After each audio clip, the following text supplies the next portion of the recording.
ತಗೊಳ್ಳಿ ತಗೊಳ್ಳಿ. ಅಲ್ಲ ಅಲ್ಲ ಅದು ಹಿಡ್ಕೊ ಹೋಗಿ. ಅಲ್ಲ ಹೋಗಿ ಸರ್ ಬರೋಂಗಿಲ್ಲ. ಇದು ತಗೊಳ್ಳಿ ಸರ್. ನಾನು ಮಾಡೋದು. ತಗೊಂಡ್ರಮ್ಮ. ಹಾಂ.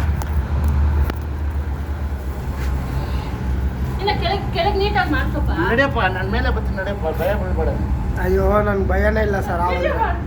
ಹಿಡಿ ಕೊಡ್ತಾ ಹಾಕಿದ್ರೆ ಅದು ಏನು ಮಾಡುತ್ತೆ ಅದು ನಾವು ಏನಾದ್ರು ಬಂದ್ರೆ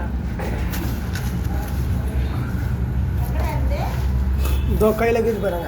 ಏನಮ್ಮ ನಿಮ್ಮ ಹೆಸರು? ದೀಪ. ದೀಪ ಅವ್ರ ಮಕ್ಕ ತೋರ್ತಪ್ಪ. ಹಿಂಗೆ ಮಾಡ್ಕೊಪ್ಪ ವಿಡಿಯೋ. ದೀಪ ಅನ್ನೋರು ಕರೆ ಮಾಡಿದ್ರು ನಮ್ಮನೆ ಶ್ರೀರಾಮ ಫೈನಾನ್ಸ್. ಫೈನಾನ್ಸಲ್ಲಿ ನೀವೊಂದು ಹೌಸ್ ಕೊಟ್ಟಿದೆ ಅಂತ. ಇದು ಬಂದು ವಿಷರಹಿತ ಬರೀಕೆರೆ ಅವು ಇವುಗಳಿಂದ ಮಾನವನಿಗೇನು ಸಮಸ್ಯೆ ಇಲ್ಲ. ಏ ಅಪ್ಪ ಇದು ಮಾಡು. ಮಾಡ್ತಾ ಇದ್ದೀನಿ ಸರ್. ಇನ್ನೇನು ಮಾಡೋದ ಹಂಗ ಒಂದೇ ಕಡೆ ಮಾಡ್ಕೋ. ಇದ್ರ ಬಗ್ಗೆ ಸುಮಾರು ತಪ್ಪು ಕಲ್ಪನೆಗಳಿದೆ. ಇದು ಬಾಲ್ದಲ್ಲಿ ಹೊಡೆಯುತ್ತೆ, ಬಾಲ್ದಲ್ಲಿ ಮುಡಿಯುತ್ತೆ ಅಂತ ಹೇಳ್ತಾರೆ. ಇದು ತುಂಬ ಅಚ್ಚಕದದ್ದು. ಇದು ಅಷ್ಟೇ ಬಲಿಷ್ಠವಾಗಿ ಕಡಿಯುತ್ತೆ.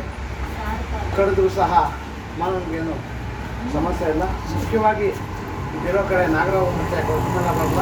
ಕಾರಣ ಇಷ್ಟೇ, ಸಾಕಷ್ಟು ಇದೆ ಮತ್ತು ಕಪ್ಪೆಗಳನ್ನು ಈ ಹತ್ತಿನ ತಿಂದು ಖಾಲಿ ಮಾಡೋದ್ರಿಂದ ಈ ಹತ್ತಿಗೆ ಯಾವುದೇ ಕಾರಣಕ್ಕೂ ನಾಗರಾವು ಮತ್ತು ಕೊಪ್ಪಳ ಬರಲ್ಲ. ದಯವಿಟ್ಟು ಅವುಗಳನ್ನು ಸಂರಕ್ಷಣೆ ಮಾಡಿ ಪರಿಸರದ ಸ್ವಲ್ಪ ಕಾಪಾಡಿ. ಎಲ್ಲಾದರೂ ಅವ್ರು ಬಂದಾಗ 84553 5730 ನಂಬರ್ ಕರೆ ಮಾಡಿ, ಅಥವಾ ನಮ್ಮ ರಣ್ಯ ಲೆಕ್ಕ ನಂಬರ್ 1826 ನಂಬರ್ ಮಾಡಿದಾಗ ಅವರು ಸಹ ಅವರು ಸಂರಕ್ಷಣೆ ಮಾಡ್ತಾರೆ.